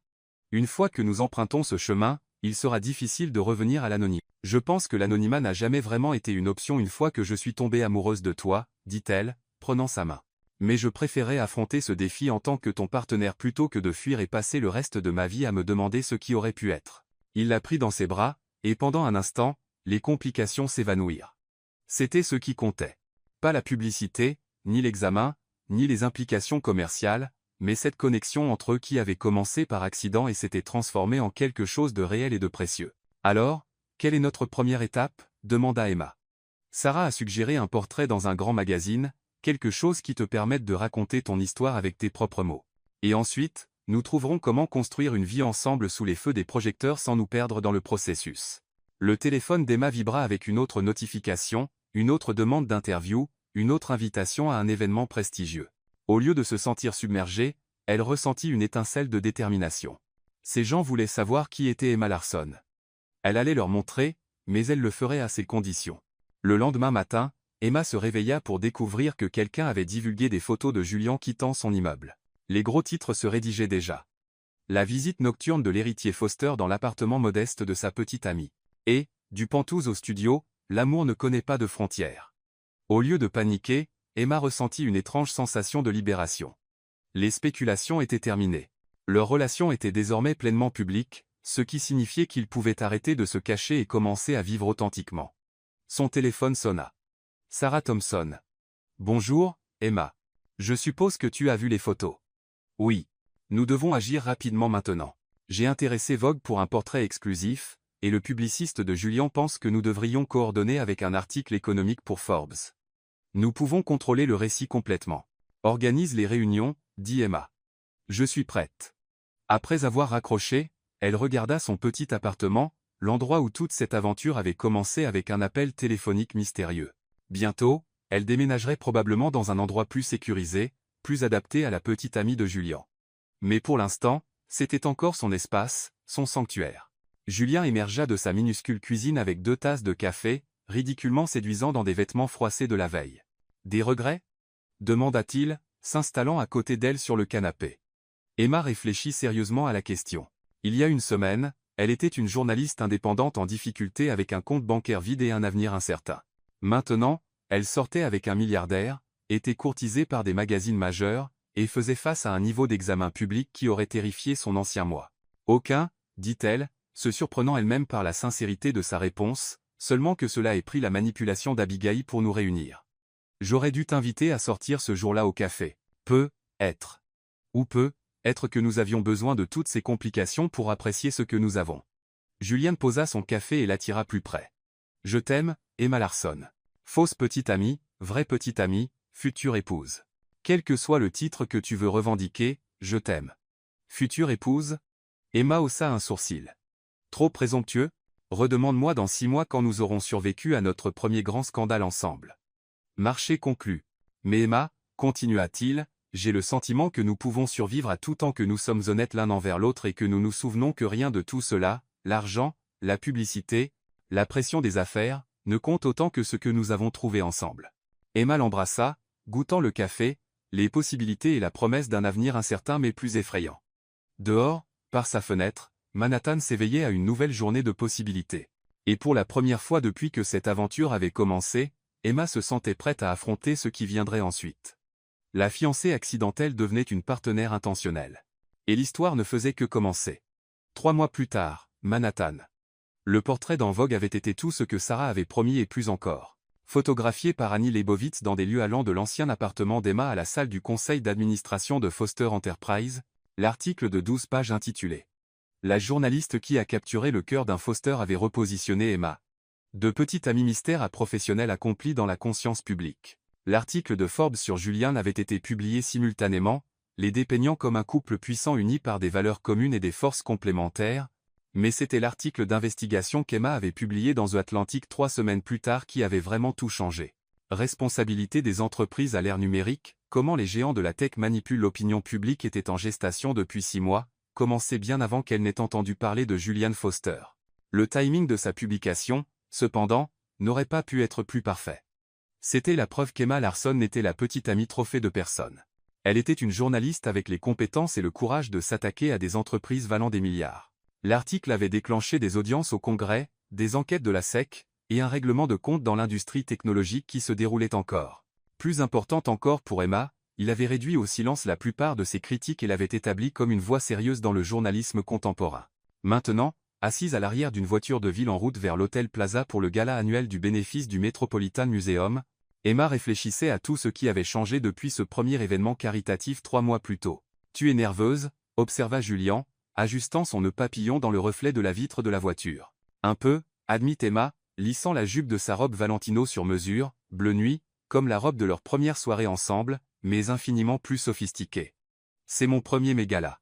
La liste des invités ressemble à un who's who de la culture américaine. Tu t'en sortiras très bien. Tu as interviewé des sénateurs et des PDG. Quelques célébrités et philanthropes devraient être faciles. Ce ne sont pas les célébrités qui m'inquiètent, dit Emma. Ce sont les autres journalistes. La moitié de l'establishment médiatique sera là, et certains d'entre eux me voient toujours comme la journaliste qui couche pour obtenir des accès. Julian prit sa main. Emma, ton article dans The Atlantic a changé la conversation nationale sur la responsabilité des entreprises. Quiconque remet encore en question tes références est volontairement ignorant. La voiture s'arrêta sur le tapis rouge, et Emma sentit ses nerfs se crisper. À travers les vitres teintées, elle pouvait voir le mur de photographes, les cordons de velours, le chaos contrôlé de l'un des événements sociaux les plus prestigieux de New York. « Prête ?» demanda Julian. Emma prit une profonde inspiration, se souvenant des conseils d'Evelyn Foster sur le fait de se définir soi-même plutôt que de laisser les autres le faire. Prête. À l'instant où ils sortirent de la voiture, les flashs des appareils photo explosèrent autour d'eux. Emma s'était quelque peu habituée à l'attention médiatique au cours des 3 derniers mois, mais c'était à un tout autre niveau. Elle pouvait entendre les photographes crier leur nom, les reporters poser des questions, les fans hurler derrière les barrières. Emma. Julian. Par ici. Mademoiselle Larson, quel effet ça fait de sortir avec le célibataire le plus convoité d'Amérique? Monsieur Foster, un commentaire sur les rumeurs de fiançailles? Cette dernière question les fit tous deux s'arrêter. Ils avaient été prudents pour ne pas discuter de mariage publiquement, bien que les spéculations aient été constantes depuis que les commentaires d'Evelyn sur la planification de mariage avaient fuité dans les colonnes de Potin. Continue à marcher et souris, murmura Julian, sa main stable dans son dos alors qu'il montait les marches du musée. À l'intérieur du musée, l'atmosphère était plus contrôlée, mais non moins intense. L'élite de la société américaine se mêlait sous des œuvres d'art inestimables. Le champagne coulait à flots, et des conversations qui façonneraient la politique et la culture pendant des mois se déroulaient dans des apartés chuchotés.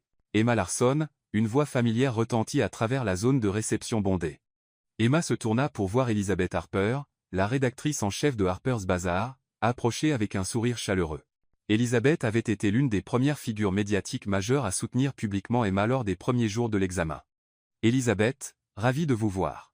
Vous êtes absolument éblouissante, ma chère, et félicitations pour l'article dans The Atlantic. Un travail brillant. Merci. Cela signifie beaucoup venant de vous. Avez-vous pensé à des propositions de livres? J'ai plusieurs éditeurs qui seraient très intéressés à développer ce thème de la responsabilité des entreprises dans une enquête complète. Avant qu'Emma ne puisse répondre, il fut rejoint par David Kim, le reporter d'investigation dont la série primée par le Pulitzer sur la corruption politique avait inspiré Emma à poursuivre le journalisme en premier lieu. La fameuse Emma Larson, dit David avec un sourire. Je dois l'admettre, quand le buzz sur les réseaux sociaux a commencé, j'étais sceptique. Mais cet article dans The Atlantic, un travail exceptionnel. Vous avez des sources dans des endroits dont la plupart d'entre nous ne peuvent que rêver. La conversation se prolongea pendant plusieurs minutes, avec Elizabeth et David discutant d'idées d'articles, de collaborations potentielles, et de l'état actuel du journalisme d'investigation. Emma se retrouva à se détendre alors que la discussion s'éloignait de sa relation et se concentrait purement sur son travail professionnel. « Excusez-moi », une voix tranchante interrompit, « je n'ai pas pu m'empêcher d'entendre. » Ils se tournèrent pour voir une femme dans la cinquantaine avec des cheveux blonds parfaitement coiffés et un sourire qui n'atteignait pas ses yeux. Emma la reconnut immédiatement. Barbara Langston, chroniqueuse de Potin pour le New York Post est l'une de ses critiques les plus sévères. « Barbara », dit Elizabeth froidement. « Ravie de vous voir, Elizabeth. »« David, si bon de vous voir tous les deux. »« Et mademoiselle Larson, bien sûr. Je disais justement à mes lecteurs combien il est fascinant de voir quelqu'un tirer parti d'une relation amoureuse pour des opportunités professionnelles. » Le commentaire fit l'effet d'une gifle. Emma sentit ses joues s'enflammer, mais avant qu'elle ne puisse répondre, David s'avança. « Barbara, c'est une perspective intéressante, étant donné que l'article d'Emma dans The Atlantic était en cours de développement bien avant qu'elle ne rencontre Julian Foster. En fait, si vous aviez fait vos recherches, vous sauriez qu'elle enquêtait sur les malversations d'entreprises tout en vivant de salaire en salaire. Pas vraiment les actions de quelqu'un motivé par l'ambition sociale. Bien sûr, répondit Barbara avec aisance, bien qu'on puisse se demander sur le timing de la publication. Si pratique d'avoir une plateforme aussi prestigieuse juste quand elle avait besoin d'établir sa crédibilité. Le timing, intervint Elizabeth, a été déterminé par notre calendrier éditorial et l'achèvement des recherches d'Emma. The Atlantic ne publie pas d'articles comme des faveurs à qui que ce soit, peu importe avec qui ils sortent. Emma trouva sa voix. Madame Langston, je comprends votre scepticisme. Les circonstances de ma relation avec Julian sont inhabituelles, et je sais qu'il est plus facile de supposer le pire des motivations des gens, mais je vous encourage à me juger sur mon travail, pas sur ma vie personnelle. Comme c'est noble. Dit Barbara avec un sourire condescendant, bien que je ne puisse m'empêcher de remarquer que votre travail a certainement bénéficié de votre accès à la salle du conseil de Foster Enterprises, n'est-ce pas? Étonnant comment les portes s'ouvrent quand on couche avec la bonne personne. L'accusation resta suspendue dans l'air comme du poison. Emma sentit sa composure soigneusement construite commencer à se fissurer. C'était exactement ce qu'elle craignait, que peu importe ce qu'elle accomplissait, il y aurait toujours des gens prêts à le diminuer en attribuant son succès à sa relation plutôt qu'à ses capacités. Ça suffit. La voix de Julian trancha la tension comme une lame. Il apparut à côté d'Emma, son charme habituel facile remplacé par quelque chose de beaucoup plus dangereux. Barbara, je crois que vous devez des excuses à Emma. Monsieur Foster, comme c'est galant. Bien que je faisais simplement une observation sur vous, insinuer que ma petite amie a échangé des faveurs sexuelles pour une avancée professionnelle, dit Julien, sa voix mortellement calme. Ce qui est non seulement offensant, mais manifestement faux. L'enquête d'Emma a commencé des mois avant que nous nous rencontrions, impliquait des entreprises sans lien avec Foster Enterprises, et a été complétée en utilisant des sources qu'elle a développées à travers des années de journalisme éthique. Julien, c'est bon, dit doucement Emma, bien qu'elle soit reconnaissante pour sa défense. Non, ce n'est pas bon. Les yeux de Julien ne quittèrent jamais le visage de Barbara. Vous voulez me critiquer? Très bien. Vous voulez remettre en question mes décisions commerciales ou mes qualifications? Allez-y. Mais Emma a gagné sa réputation par son talent, son intégrité et son travail acharné. Quiconque suggère le contraire est soit ignorant, soit malveillant. Eh bien, dit Barbara, visiblement décontenancée par la confrontation. Je n'avais certainement pas l'intention d'insinuer, si, vous l'aviez, interrompit David. Barbara, je vous connais depuis 15 ans, et vous ne dites jamais rien que vous ne pensez pas. La question est de savoir si vous allez vous excuser pour une attaque sans fondement contre l'intégrité professionnelle d'une collègue. La petite foule qui s'était rassemblée pendant la confrontation attendait dans un silence tendu. Barbara regarda autour d'elle, réalisant clairement qu'elle avait dépassé les bornes devant des témoins qui n'hésiteraient pas à rapporter son comportement. Bien sûr, ai-je mal parlé. Mademoiselle Larson, je m'excuse si mes commentaires ont semblé minimiser vos réalisations professionnelles. C'était une excuse à contre-cœur au mieux, mais Emma l'accepta gracieusement. Merci, Madame Langston. Je l'apprécie. Barbara se retira, mais la rencontre avait secoué Emma plus qu'elle ne voulait l'admettre. Alors que la foule se dispersait et que les conversations reprenaient, elle s'excusa pour trouver un coin tranquille pour se ressaisir. Elle se retrouva dans une alcôve relativement isolée près de l'aile égyptienne, essayant de digérer ce qui venait de se passer. Malgré toute la couverture positive, malgré le succès de son article dans The Atlantic, il y avait encore des gens qui ne la voyaient que comme une croqueuse de diamants qui avait eu de la chance. Emma, Abigail Foster apparut à ses côtés, l'air inquiète. J'ai vu ce qui s'est passé avec Barbara Langston. Ça va? Ça va, dit Emma automatiquement, puis soupira. Non, en fait, ça ne va pas, Abigail. Est-ce que ça devient plus facile un jour? L'examen constant, l'hypothèse que tout ce que j'accomplis est en quelque sorte lié à l'influence de Julien? Abigail resta silencieuse un moment, étudiant le visage d'Emma. Puis-je te dire quelque chose sur pourquoi j'ai vraiment organisé cette rencontre entre toi et Julien? Emma leva les yeux, surprise. Je pensais qu'on avait couvert ça. Tu nous as vus interagir au café, et tu as décidé de jouer les marieuses. C'est une partie de l'histoire, mais pas tout. Abigail jeta un coup d'œil autour pour s'assurer qu'on ne les entendait pas. Emma, j'ai vu Julien lutter avec ce problème précis pendant des années.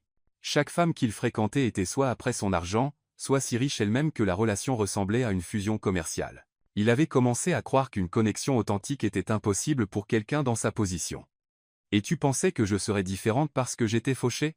Je pensais que tu serais différente à cause de la manière dont tu as réagi quand il t'a aidé au café. Tu l'as remercié, tu lui as souri, et tu es parti. Tu n'as pas demandé son nom, tu n'as pas essayé de prolonger l'interaction, tu n'as montré aucun intérêt pour qui il était ou ce qu'il pouvait faire pour toi. Tu l'as traité comme un inconnu aimable, pas comme une opportunité potentielle. Emma réfléchit à cela. Je n'avais aucune idée de qui il était, vraiment. Et Emma, au cours des 3 derniers mois depuis que vous êtes ensemble, as-tu déjà demandé à Julien d'utiliser son influence pour faire avancer ta carrière? As-tu déjà exploité votre relation pour un gain professionnel? Non. Bien sûr que non. Bien sûr que non.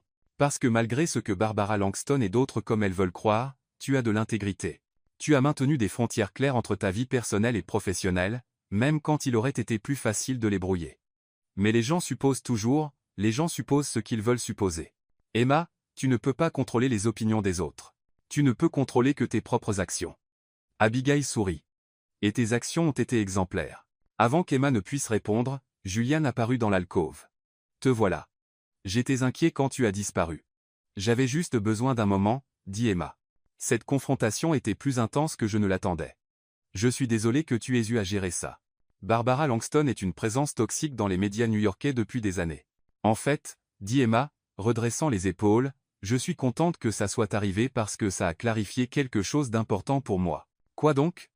J'ai été tellement concentré sur prouver que je mérite d'être avec toi, que je suis digne de l'acceptation de ta famille, que j'appartiens à ton monde. Mais ce n'est pas la bonne question. Julien et Abigail semblaient perplexes. La bonne question, continua Emma, est de savoir si ce monde, notre monde, celui que nous construisons ensemble, est digne de qui nous sommes quand nous sommes ensemble. Et je pense qu'il l'est. Elle regarda autour du musée les œuvres d'art inestimables, les invités élégamment vêtus, le théâtre social soigneusement orchestré de la haute société. Tout cela est magnifique, et je suis reconnaissante d'en faire partie. Mais ce qui le rend significatif, ce n'est pas le luxe ou l'exclusivité. C'est l'opportunité d'utiliser le privilège de manière responsable, de tirer parti de l'accès pour un changement positif, de faire partie de quelque chose de plus grand que nous-mêmes. Julien sourit, et Emma vit de la fierté dans son expression. C'est exactement ce que j'espérais que tu réaliserais. Monsieur Foster, Mademoiselle Larson, un membre du personnel du musée apparut à l'entrée de l'alcôve, je suis désolé de vous interrompre, mais ils vont bientôt commencer la cérémonie de présentation. On a besoin de vous sur scène. Emma sembla confuse. Sur scène? Je ne fais partie d'aucune présentation. Abigail et Julien échangèrent un regard. En fait, dit Julien, l'air légèrement nerveux, si, Emma. Le musée annonce ce soir son nouveau programme de bourse en journalisme d'investigation. C'est un programme pour soutenir les journalistes travaillant sur des histoires concernant les institutions culturelles et leurs responsabilités sociales. C'est merveilleux. Mais qu'est-ce que ça a à voir avec moi? Vous êtes la première récipiendaire, dit Abigail avec un sourire. La bourse s'accompagne d'une allocation de $100 000, d'un accès complet aux archives et ressources du musée, et d'un engagement à publier vos résultats dans une grande publication. Emma les fixa. Comment est-ce possible? Je n'ai jamais postulé pour une bourse. Parce qu'elle n'existait pas avant le mois dernier, admit Julien. Le conseil du musée a été tellement impressionné par votre article dans The Atlantic qu'ils ont créé le programme spécifiquement pour soutenir un travail similaire. Julien, dis-moi s'il te plaît que tu n'as rien à voir avec ça. Je te jure que je n'ai eu aucune implication dans le processus de sélection. En fait, je n'en savais rien jusqu'à ce qu'ils appellent pour vérifier certaines informations de base. Le membre du personnel du musée toussota poliment. Je suis désolé, mais ils ont vraiment besoin de vous sur scène maintenant. Emma regarda Julien, puis Abigail, tous deux rayonnant de fierté et d'excitation. Ça arrive vraiment. Ça arrive vraiment, confirma Julien. Et Emma, ça arrive parce que tu l'as mérité. Pas à cause de moi, pas à cause de notre relation, mais parce que tu es exactement le type de journaliste qu'ils veulent soutenir. Alors qu'ils se dirigeaient vers la zone de réception principale, Emma ressentit une vague de confiance qu'elle n'avait pas éprouvée depuis des mois. C'était une validation de l'une des institutions culturelles les plus prestigieuses d'Amérique, une reconnaissance de son travail qui n'avait rien à voir avec sa vie amoureuse. La cérémonie de présentation était irréelle.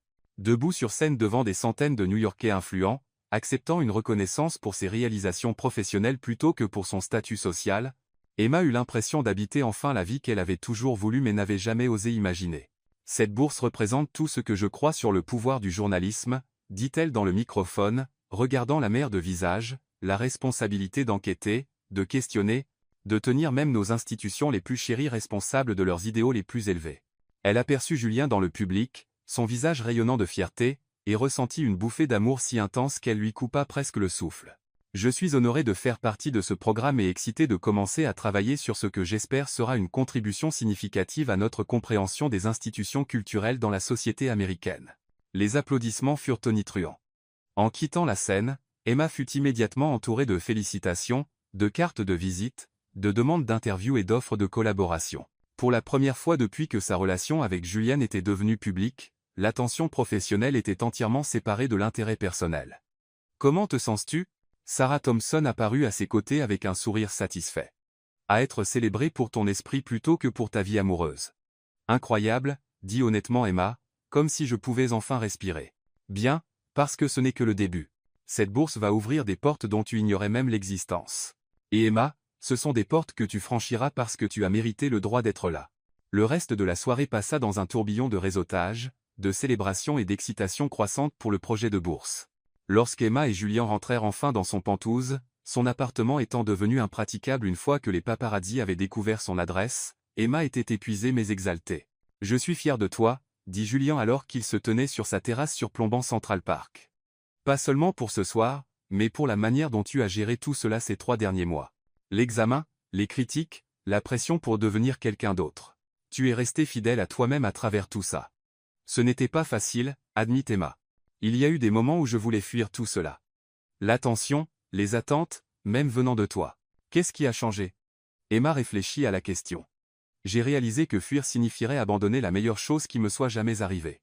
Et je ne parle pas seulement de notre relation, bien que cela en fasse partie. Je parle de la vie que nous construisons ensemble, des opportunités que nous avons pour faire une réelle différence. Julien l'attira plus près. En parlant de la vie que nous construisons ensemble, Quelque chose dans son ton fit lever les yeux d'Emma plus vivement. « Julien, quoi ? J'ai quelque chose pour toi. » Il fouilla dans la poche de sa veste et en sortit une petite boîte en velours. Le cœur d'Emma s'arrêta. « Julien, avant que tu ne paniques, dit-il rapidement, ce n'est pas ce que tu penses. Ou plutôt, ce n'est pas encore ce que tu penses. » Il ouvrit la boîte pour révéler non pas une bague de fiançailles, mais une clé, ancienne, ornée, clairement vintage. C'est la clé de la maison dans les Hamptons, celle à côté du domaine de ma grand-mère. La nervosité de Julien était évidente maintenant. « Je l'ai achetée le mois dernier, en pensant, en espérant, que peut-être tu voudrais y passer les étés avec moi comme un endroit qui est à nous. Pas à moi ou à toi, mais à nous. » Emma fixa la clé, comprenant sa signification. Ce n'était pas seulement une question d'immobilier. C'était une question d'engagement, de construire une vie commune, de franchir la prochaine étape sans se précipiter dans le mariage avant qu'ils ne soient tous deux prêts. « Julien, c'est magnifique, mais je ne peux pas te laisser m'acheter une maison. Tu ne me laisses rien t'acheter. Je te demande de partager quelque chose avec moi. Il y a une différence. » Emma prit la clé, sentant son poids dans sa paume. « Et mon indépendance, ma carrière ? Je ne veux pas devenir quelqu'un qui orbite autour de ta vie. C'est exactement pourquoi j'ai acheté la maison. Elle a une aile séparée qui serait parfaite comme studio d'écriture, lumière naturelle, espace bibliothèque, intimité complète quand tu as besoin de travailler. Tu pourrais l'utiliser comme base pour tes recherches de bourse ou pour le livre dont Elisabeth a parlé. » Tu écoutais cette conversation. J'écoute toujours quand les gens parlent de combien tu es brillante. Et Marie, sentant une partie de sa tension s'apaiser. « Alors, c'est quoi, exactement ? Une cérémonie d'engagement pour des gens trop pratiques pour des fiançailles ? C'est moi qui dis que je t'aime, que je veux construire une vie avec toi, et que je suis assez confiant en ce que nous avons pour investir dans notre avenir commun. » Julien s'arrêta. Et peut-être, si les choses continuent d'aller bien, il pourrait y avoir un autre type de clé dans un autre type de boîte dans un an ou deux. Juste une clé, pour l'instant. Juste une clé pour l'instant. Emma regarda la ville qui s'étendait sous eux, pensant au chemin qui les avait menés à ce moment. Il y a 6 mois, elle était une journaliste en difficulté qui ne pouvait pas payer son loyer. Ce soir, elle avait été honorée par l'une des institutions les plus prestigieuses d'Amérique et s'était vue offrir une clé pour un avenir commun avec un homme qu'elle aimait désespérément. « Oui, dit-elle simplement. Oui à la maison. Oui à la vie commune. Oui à construire quelque chose ensemble qui est plus grand que ce que chacun de nous pourrait créer seul. » Le sourire de Julian aurait pu illuminer la ville en dessous. Il la souleva dans ses bras, la faisant tourner sur la terrasse alors que les lumières de Manhattan scintillaient sous eux. « Je t'aime, Emma Larson, dit-il lorsqu'il la reposa enfin. Je t'aime aussi, Julian Foster. Même si tu es complètement fou. Assez fou pour croire en une perfection accidentelle. Assez fou pour croire en un bonheur intentionnel. » Alors qu'ils s'embrassaient sous les étoiles, Emma réfléchit à tout ce qui avait changé depuis l'erreur parfaite d'Abigail qui les avait réunis. Ce qui avait commencé comme une tromperie était devenu le fondement d'une honnêteté complète. Ce qui avait débuté comme une transaction financière s'était transformé en un investissement émotionnel. Ce qui semblait être un décalage impossible s'était révélé être une complémentarité parfaite. La fiancée accidentelle était devenue une partenaire intentionnelle, prête à construire une vie qui honorait à la fois son indépendance et leur connexion. Et si parfois cette vie devait être vécue sous les yeux du public, avec tout l'examen et la pression que cela impliquait, au moins elle serait vécue authentiquement, avec intégrité et avec amour. 6 mois plus tard, lorsque Julien lui présenta une boîte différente contenant une promesse différente, la réponse d'Emma serait tout aussi simple et tout aussi certaine, oui à lui. Oui à eux. Oui à la vie belle, compliquée, parfaitement imparfaite qu'ils créaient ensemble. Mais c'est une autre histoire entièrement. Pour l'instant, il suffisait de se tenir sur une terrasse surplombant la ville où ils s'étaient trouvés, tenant la clé de leur avenir commun, et sachant que les meilleures erreurs mènent parfois aux choix les plus intentionnels.